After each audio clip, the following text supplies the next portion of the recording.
My name is Joelle Mabry. I was 41 years old and 3 weeks out from burying my mother when my siblings listed her house without telling me, and the thing that saved me, the thing that changed every single thing, was a document I had been keeping in a fireproof lockbox under my bed for 11 years without ever fully understanding why. I was a title examiner at Clearwater Abstract and Title in Harmon County, Ohio. I had spent 12 years reading chains of ownership, tracing deeds back through decades of transfers and liens and quitclaim filings, learning exactly how property moves between people and what the paperwork looks like when someone is trying to move it faster than they should. I knew what a rush sale looked like in a record. I knew what it meant when someone needed a transaction closed before certain parties could ask questions. I just never imagined I'd be one of those parties. My mother's name was Loretta Mabry. She had a small house on Sycamore Bend Road in Clover Falls, Ohio. 2 bedrooms, a covered porch, a kitchen window that faced the backyard apple tree she had planted the year I was born. She died on a Tuesday in October after a stroke that took 11 days to finish what it started. I was there for all 11 days. My siblings, my older brother Dennis and my sister Paula, came for the last 2, and then left before the funeral arrangements were complete, citing work obligations and the distance of the drive. I stayed. I handled the arrangements. I sat with the funeral director at Wellman and Sons on Route 14, and I chose the casket and approved the obituary and accepted the casseroles from the neighbors and wrote the thank you notes by hand because my mother had always written thank you notes by hand. 3 weeks later, I was still in Clover Falls, sleeping in my mother's guest room, going through her papers at the kitchen table every evening after dinner, when my phone buzzed with a voicemail from Paula. I want you to think about a lockbox. A small black fireproof one, the kind you buy at a hardware store for $30-some, with a key that lives on your keyring so long you stop noticing it's there. I had one of those under the bed in my apartment back in Harmon County, and inside it, underneath my passport and my car title, was a document my mother had handed me 11 years earlier on a Sunday afternoon in that same kitchen, saying, "Keep this somewhere safe, Joe, you may need it someday." Welcome back to the channel, where we talk about the quiet preparations that turn out to be everything and the people who count on you never making them. Hold that lockbox in your mind. Everything I'm about to tell you leads back to it. I grew up in Clover Falls, the youngest of 3, and from the time I was old enough to understand the family's internal geography, I understood that I occupied a particular position in it. Not the favorite, not the difficult one, but the quiet one, the one who showed up, the one who could be counted on to handle things and then not make a fuss about having handled them. Dennis was the oldest, and the one my parents had organized their ambitions around. He had gone to a state school on a partial scholarship, gotten a business degree, moved to Columbus, and built a life that looked, from the outside of Clover Falls, like success. He called on birthdays and major holidays and when he needed something. Paula was 3 years older than me and had spent most of her adult life in a state of low-grade competition with Dennis that expressed itself as a continuous performance of busyness. She was always just getting off a call, always just heading into a meeting, always in the middle of something that made her current conversation feel like an imposition. I had stayed close to home. Not because I lacked ambition, I was good at my work, genuinely good, the kind of thorough that title examination rewards, but because my mother had needed someone close, and I was the one who wanted to be close. We had Sunday dinners when I wasn't working. I drove her to appointments. I knew the names of her doctors and her pharmacist and the woman at the bank who always remembered her birthday. I knew which apple on the tree in the backyard she always saved for last. On the kitchen counter of my mother's house there was a small clay dish, the kind a child makes in an art class and presents with tremendous seriousness, that my mother had kept by the sink for as long as I could remember. My brother had made it in 3rd grade. It held things: her spare reading glasses, a button that had come off a coat she'd since donated, a rubber band, a house key that no longer fit any door. Every time I washed dishes at that sink I moved the dish aside and put it back. That is the thing about the objects people keep without reason. They are not keeping the object. They are keeping the version of themselves that first decided it mattered. My mother had told me once, standing at that same sink, that the house would go to all 3 of us when she was gone. She had said it plainly, the way she said most important things, while doing something ordinary with her hands. I hadn't asked follow-up questions because it felt morbid to press, and because I trusted her, and because I was the one who showed up and she knew it, and I believed that knowing counted for something. What I had not known until 11 years before she died was that she had done something about it. She had called me into the kitchen on a Sunday afternoon in November. I remember it was November because the apple tree was bare and the light through the window was that particular thin winter light that makes everything look a little more serious, and she had sat across from me at the kitchen table and slid a document across the surface toward me. It was a notarized letter of instruction. 2 pages, typed, signed by my mother and witnessed by a woman named Ruth Ann Polk who worked at the Harmon County Savings Bank on Birch Street. In it, my mother stated clearly that it was her wish and instruction that her property at Sycamore Bend Road, Clover Falls, Ohio, be handled through a formal probate process with all 3 children named as heirs, and that no sale or transfer of the property be initiated without written consent from all parties. She had written it, she told me, because she had watched what happened in other families and she wanted to be careful. She told me to keep it somewhere safe. I kept it in the lockbox under my bed. I moved twice in 11 years, and the lockbox came with me both times, the key on my carrying the document inside. Now, the structural reason my brother and sister did what they did because there always is one, and it was not pure greed or not only that. Dennis had a business that had been struggling for 2 years. Paula had a divorce in progress that had made the year expensive in ways she hadn't anticipated. Both of them looked at my mother's house and saw a number. The market in Clover Falls had moved, and the house on Sycamore Bend Road was worth more than any of us had expected, and both of them needed that number to be available quickly. They needed the asset liquid before any process could complicate it. They had each other, and they had always understood each other's position in the family in a way that made coordination easy, and they had looked at the situation and decided that moving fast was the practical choice. They called it what people always call efficiency when they need to justify it to themselves. She would have wanted it settled quickly. It was just sitting there. The longer it stayed on the market, the more it would cost everyone. What they did not account for was the lockbox.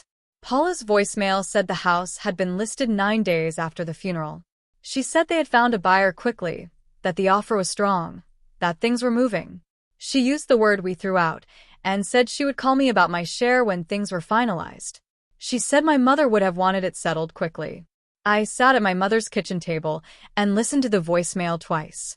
The clay dish was beside the sink where it always was. The apple tree in the backyard was bare, late October, the last of the leaves down. I set the phone on the table. Then I drove home to Harmon County that night, went directly to my bedroom, pulled the lockbox from under the bed, and unlocked it. I called an estate attorney named Warren Gids at a practice on Maple Court in Harmon County that same week, making an appointment for the following Monday and bringing the notarized letter with me, describing the situation fully and asking him what I needed to know. For 3 weeks in November, I worked with Warren Gids to file a formal notice of interest with the Harmon County Probate Court, establishing my position as a named heir before the sale could be finalized without my consent. Playbutton Warren's retainer had been $1,850, paid from the savings account I kept at Harmon County Credit Union for exactly the kind of contingency I had never let myself name aloud. For 2 weeks across late November, I submitted a formal request to the county recorder's office on Harrison Avenue in Clover Falls, pulling the full deed history on my mother's property at Sycamore Bend Road to establish the unencumbered chain of title and confirm no prior transfers had been made without my knowledge. For 4 weeks beginning in December, I maintained a written record of every communication from Dennis and Paula, texts, voicemails, emails, organized chronologically in a folder Warren Gids had asked me to build, because documentation of the timeline would matter. Playbutton. For 3 weeks following the sale halt, I organized every deed record, estate filing, and court notice into a single index binder that Warren Gids said was the cleanest client file he had worked with in his practice. For 3 weeks in January, I worked with Warren Gids on a formal objection to the sale, grounded in the notarized letter of instruction and the probate court's jurisdiction over the estate, delivered to the title company handling the transaction, a company I knew by professional reputation, having worked adjacent to the same industry for 12 years. For 6 weeks across January and February, I provided Warren Gids with detailed records I had built from my own professional expertise at Clearwater Abstract, tracing every procedural step the sale had taken and identifying exactly where proper process had been bypassed. For 5 weeks through February, I answered my brother's calls with patience, telling him only that I had retained an attorney and that the process would need to follow the proper course. Nothing more, nothing less, the same words each time. For 8 weeks from December through February, I drove to Clover Falls every other weekend, sitting in my mother's kitchen, going through her remaining papers, keeping the clay dish on the counter where it belonged because I was not ready for it to be anywhere else. For 11 years before any of this began, I had kept a document in a lockbox without ever once being certain I would need it, because my mother had asked me to, and I had learned early that the things she asked quietly were usually the things that mattered most. The sale was halted on a Wednesday, 4:22 on a Wednesday afternoon in February, when Warren Gids called me at my desk at Clearwater Abstract to tell me the title company had received the court's notice and suspended the closing pending resolution of the estate dispute. I was at my desk with a chain of titles spread in front of me, someone else's property, someone else's history, and I set down my pen and I looked at the fluorescent light humming above my cubicle and I breathed out very slowly through my nose. "What happens now?" I asked. "Now," Warren said, "your siblings find out that the house didn't move as quickly as they planned." I thanked him and hung up and sat very still for a moment. My hands were flat on the desk, on either side of someone else's chain of title, and I pressed my palms down against the cool surface of the desk and felt the solid weight of the table beneath them. Then I picked up my pen and went back to work. Dennis called me on a Thursday evening, 2 days after Warren Gids filed the notice with the probate court. I was in my apartment in Harmon County, still in my work clothes, heating up soup on the stove, when my phone lit up with his name. I turned the burner down and answered. "I got a call from a court," he said. "From a probate court. Can you tell me what's going on?" "I retained an attorney," I said. "He filed a notice of interest on my behalf." "Joe." He said my name the way he always said it when he was about to explain something to me. Measured. Patient. The tone of someone who has decided in advance that the other person is confused. "The house sold. We found a buyer. This is a good thing." "The house didn't sell," I said. "The closing was suspended." A pause. "Why would you do that?" "Because I'm a named heir," I said, "and the sale was initiated without my knowledge or consent." "We left you a voicemail." "You left me a voicemail after the listing went up," I said. "That's not consent, Dennis. That's notification." The line was quiet for a moment. "Mom would have wanted this handled quickly," he said. "You know how she was about loose ends. She hated things sitting unresolved." I stirred the soup.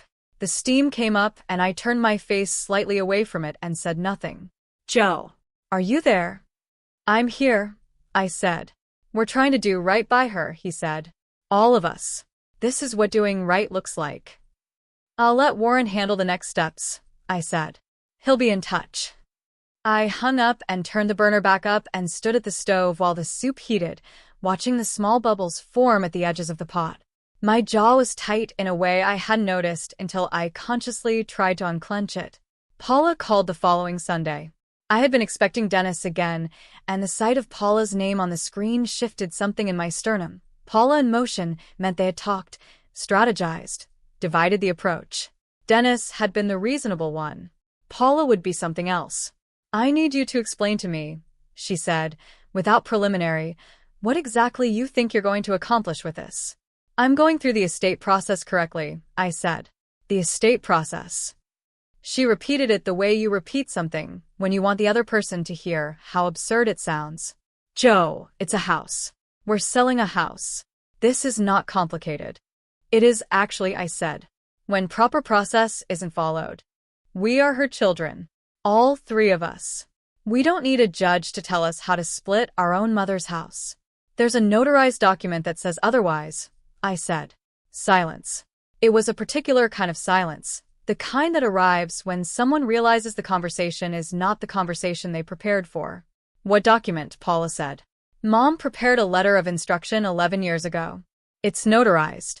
It specifies that the property can't be sold without written consent from all 3 heirs." "I've never heard of any letter." "I know," I said. "She gave it to me." "She gave it to you." Paula said it slowly. "Of course she did." "Paula." "No, I understand.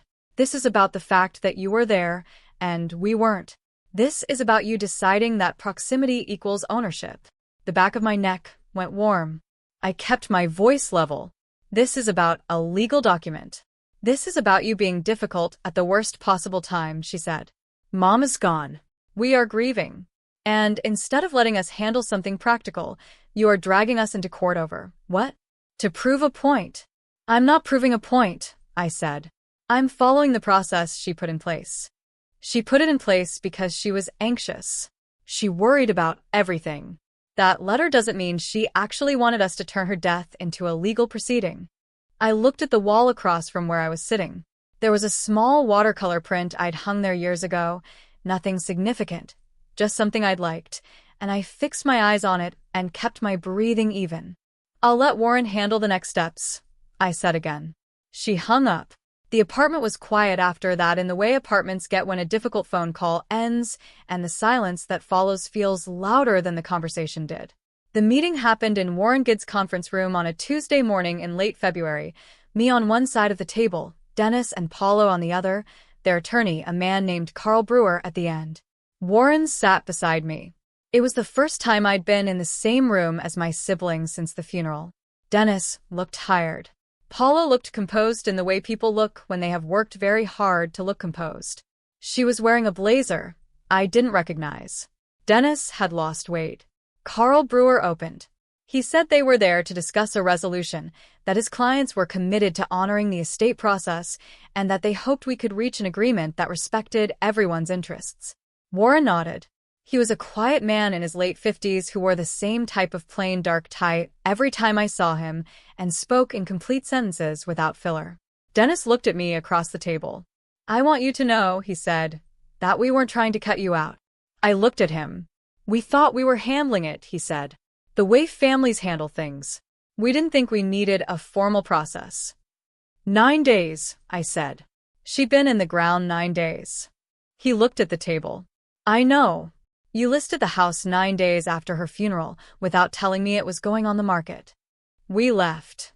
A voicemail, I said. After. The room was quiet. Paula leaned forward slightly. We were trying to avoid exactly this, she said. Exactly this kind of drawn out. We were trying to be practical. You were trying to be fast, I said. Joe. Dennis again. Measured. Patient. We are not your enemies. We are your family. I know that, I said. Then why are we sitting here with attorneys? Because you listed Mom's house 9 days after her funeral without my knowledge, I said, and then left me a voicemail about my share. Paula's chin lifted slightly. We thought you'd be relieved. You've been carrying everything for years, Joe. The appointments, the dinners, all of it. We thought you'd be glad to have it resolved and move on. There it was. I had been waiting for it without knowing I was waiting for it.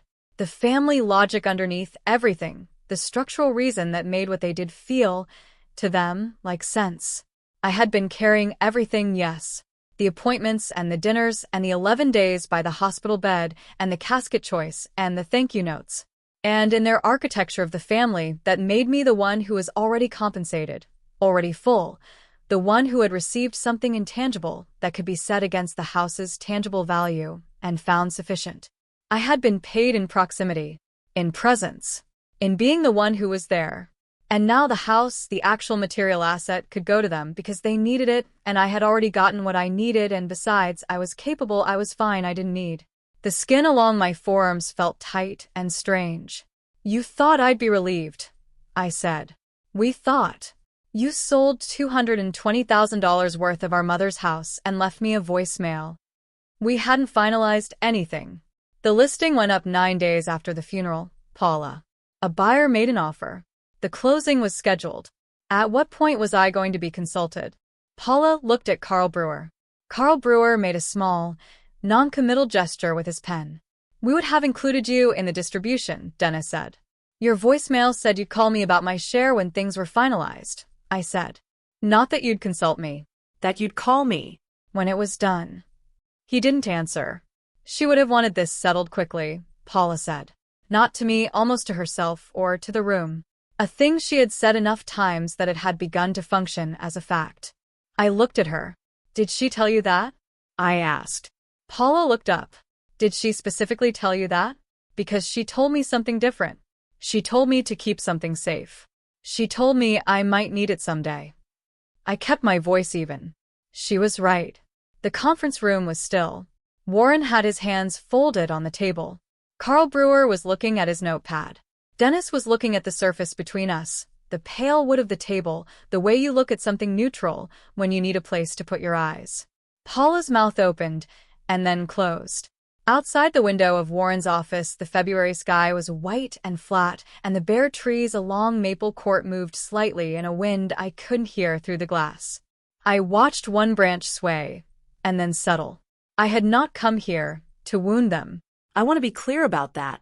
I had come because Warren had arranged the meeting and Warren thought it was the right next step, and I had sat down across from my siblings and told them the truth of what had happened in plain language, and the silence that followed the plain truth was not something I had manufactured.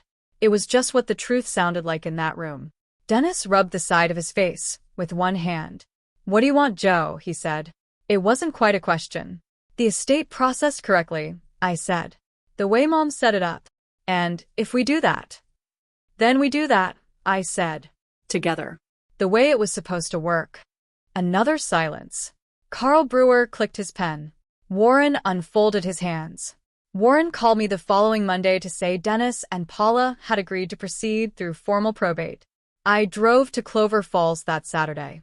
I let myself in with the key I still had. I stood in the kitchen for a moment without turning on the lights. I moved the clay dish aside. I washed the single cup I'd left in the sink the weekend before. I put the clay dish back. I went to the bedroom my mother had used and opened the closet and took down the shoebox on the top shelf where she kept the documents she considered important. I carried it to the kitchen table. I set it next to the lockbox I had brought from Harmon County. I took the notarized letter of instruction out of the lockbox. I set it on the table. I looked at my mother's handwriting on the tab of the shoebox, important papers, in the blue ballpoint she always used for labeling things. I put my hand flat on the shoebox lid. I did not open it yet.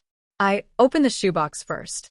My mother's important papers box held what it had always held: insurance cards, the deed to the car she no longer drove, a folded copy of her own parents' obituaries clipped from the Clover Falls Gazette, her marriage certificate, a small envelope of photographs I had seen before and did not open now. At the bottom, beneath a rubber-banded stack of utility receipts she had kept for reasons I would never fully understand, there was a plain white envelope with my name on it. Not Dennis. Not Paula. Not children or family. My name. Joelle. In my mother's blue ballpoint. I set the shoebox aside. I reached into the white envelope. I took out a single folded page, thicker than regular paper, the kind of stock that comes from a printer that cost more than the one my mother owned, which told me she had had it printed somewhere else, somewhere she had gone specifically for this purpose.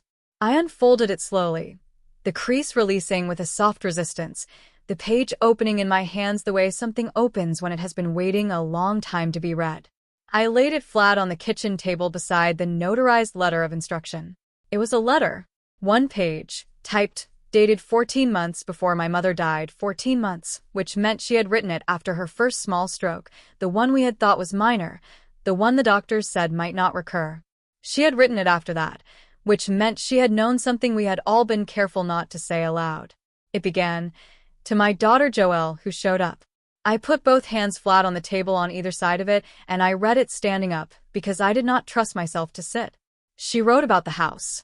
She wrote that she knew Dennis needed money and that Paula was going through a hard year and that she loved them both and worried about them the way she had always worried, which was constantly and quietly and without saying so.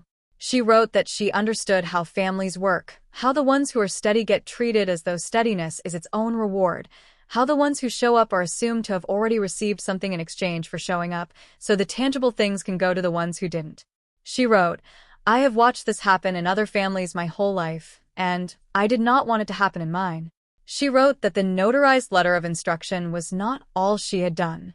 She had spoken with an attorney, a woman named Grace Ellerby at a practice on Cotter Street in Clover Falls, and she had prepared a formal addendum to her estate instructions specifying that the property at Sycamore Bend Road was to be sold only through a properly administered probate process, and that a percentage of the net proceeds, she named the number, a specific number, 42%, was designated expressly to me, separate from the equal three-way division of the remainder.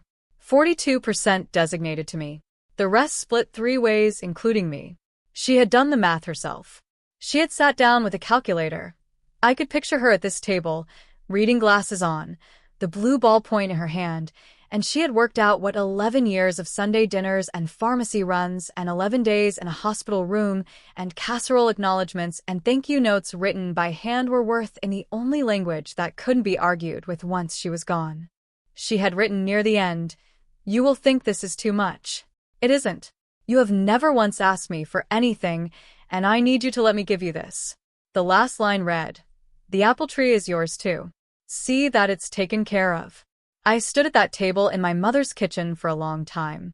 The light through the window was the thin winter light, the same light that had come through that window the Sunday she had first handed me the letter of instruction 11 years ago, the serious light, the light that makes everything look a little more permanent. The clay dish was beside the sink. The apple tree in the backyard was bare and dark against the white sky, the same way it had been bare and dark every year at this time for as long as I could remember. I folded the letter back along its crease and I put it in the pocket of my coat. Then I called Warren Gidds. He already knew about Grace Ellerby. He had found the addendum in the county records 2 weeks earlier and had been building toward it methodically, the way he built toward everything, waiting until the formal probate process was underway before introducing it, because the sequence mattered. You do not lead with your strongest card when the other side hasn't yet committed to playing by the rules. "When do you want to move forward?" he asked. "Now," I said. "Schedule the meeting." The meeting was on a Friday morning in March, back in Warren's conference room on Maple Court. Same table. Same window with the bare trees outside. Dennis and Paula arrived together this time, which they hadn't done before, and I understood from the way they walked in that they had spent time talking, recalibrating, deciding on an approach. Carl Brewer was there again. Warren was beside me. I had the lockbox on the table in front of me, closed. Dennis opened. "We want to resolve this," he said. "We've talked it over and we're committed to the probate process. Whatever Mom set up, we'll honor it." I nodded. "We just want to understand what we're working with," Paula said. "What exactly did she put in place?" Warren looked at me. I reached into the lockbox. I took out the white envelope, the one from the shoebox, with my name in blue ballpoint on the front. I unfolded the page slowly, the crease familiar now, the paper moving open in my hands. I laid it flat on the table between us. Dennis leaned forward to read it. Paula leaned forward. Carl Brewer put on a pair of reading glasses. The room was quiet while they read. I watched my brother's face. I watched the moment his eyes found the number, the 42%, and I watched something shift behind his expression, a recalibration happening in real time, the moment when the version of events he had been carrying rearranged itself into a different shape. Paula finished reading first. She sat back in her chair. Her hands were in her lap, below the table, and I couldn't see them, but the line of her shoulders changed, not collapsed, not broken, just different. Like something she had been holding had been gently taken from her. "This is from Grace Ellerby," Carl Brewer said, to no one in particular. "She's reputable. This will hold." No one responded to that. Dennis looked up from the letter. He looked at me across the table, and his face had the particular quality of someone who has just understood something they should have understood a long time ago, and knows it and cannot say so without acknowledging everything that understanding implies. "She never told us," he said. "She told me," I said. 14 months ago, she wrote this. She told me to let her give it to me." He looked back at the letter. "You thought it would be handled quickly," I said. "That's the first." Paula's chin came up slightly. "You thought I'd be relieved," I said. "That's the second." Dennis set the letter down. "You said she would have wanted it settled quickly," I said. "That's the third." She wanted it settled correctly. She went to an attorney on Cotter Street, and she put it in writing. 14 months ago. I picked up the letter. I folded it once, along its crease, the paper settling back into the shape it had held in my pocket since Saturday. I put in the lockbox. I closed the lockbox. I picked it up from the table, my hand around the handle, and I stood. Warren will walk you through the next steps, I said. I pushed my chair in quietly, the legs settling against the floor without a sound, and I walked to the door of the conference room, and I opened it, and I stepped into the hallway, and I pulled it closed behind me. The hallway of Warren's building was carpeted in a dull beige and lit by overhead fluorescents, and there was a water cooler near the elevator that made a soft, periodic gurgling sound. I stood beside it for a moment. I pressed the button and filled a small paper cup and drank it. The water was cold and faintly metallic. Then I pressed the button for the elevator, and I waited, and when it came I stepped in and rode down to the lobby and walked out the front door onto Maple Court, where the March air was cold and damp and smelled like mud, and the very first suggestion of something loosening in the earth underneath everything. I stood on the sidewalk. Above the buildings across the street, the sky was moving, gray clouds shifting in the wind, the kind of sky that can't decide what it wants to do. I thought about my mother sitting at her kitchen table with a calculator and her blue ballpoint, working out a number. I thought about her writing, "You have never once asked me for anything." I thought about the apple tree in her backyard, bare and dark and still there. I put the lockbox under my arm and I walked to my car. The estate closed in July. Play button for 6 weeks between the March meeting and the formal estate close. I answered every request from Warren Gids within the same business day, providing documentation, signing disclosures, and reviewing the title chain on my mother's property one final time with the precision I brought to every file that had ever crossed my desk at Clearwater Abstract. Warren was thorough, as he always was, and Grace Ellerby's addendum held exactly the way Carl Brewer had said it would, because my mother had been careful and Grace Ellerby was good at her work, and the document said what it meant in plain language, without ambiguity. The 42% designation was honored. The remainder was split 3 ways. Dennis and Paula each received their portion, and when the wire came through to my account on a Thursday afternoon in July, I sat at my desk at Clearwater Abstract and looked at the number for a long time before I closed the browser window and went back to work. Dennis called me in August. We had not spoken since the March meeting, beyond necessary communications through the attorneys. I answered because I had decided during those months that I was not going to be the one who let the silence become permanent. Silence as a choice is different from silence as a wound, and I had enough experience with the first to know I didn't want to spend years practicing the second. "I've been thinking about what to say," he said. "Take your time," I said. "I think we told ourselves a story," he said, "about what you needed, About what she would have wanted. I think we told ourselves that story because it was convenient, and I'm sorry." I let that sit for a moment. "I know you believed it," I said. "That's not an excuse." "No," I said. "But it's a reason. There's a difference." He was quiet. "She saw us clearly," I said. "All of us. That's what the letter was. She saw exactly how it would go, and she made sure it went differently." "She always did see clearly," he said. "She did," I said. We talked for another 20 minutes about ordinary things, his business, which was steadying, my work, the weather moving into fall. Before he hung up, he said he wanted to come to Clover Falls before the end of the year, to see the house before it sold, to spend some time there. I said I would be there too. Paula took longer. She called in October on a Sunday, which is when our mother used to call. "I don't know if that was intentional," I answered. She said she had been thinking about the clay dish. "I was there for Christmas one year," she said, "and I asked Mom why she kept it, and she said Dennis had made it, but it was hers because he'd given it to her, and keeping it was how she kept the giving." "I remember that dish," I said. "I want you to have it," she said. "When the house sells, I want you to take it." My throat tightened in a way that moved all the way up behind my eyes, and I pressed my lips together and looked at the ceiling of my apartment. "Okay," I said. "Okay," she said.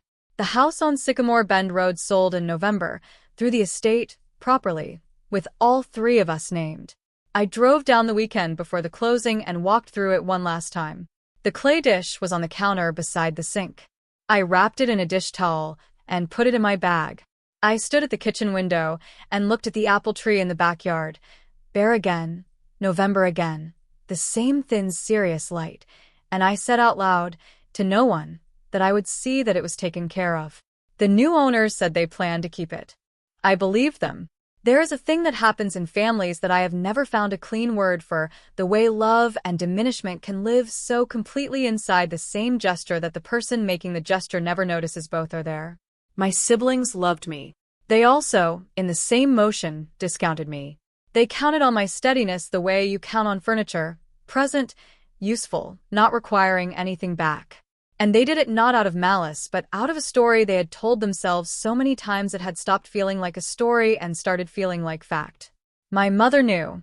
She had watched it happen for 41 years, and she had decided, 14 months before she died, to write a different ending. That's my story. A lockbox under a bed in Harmon County.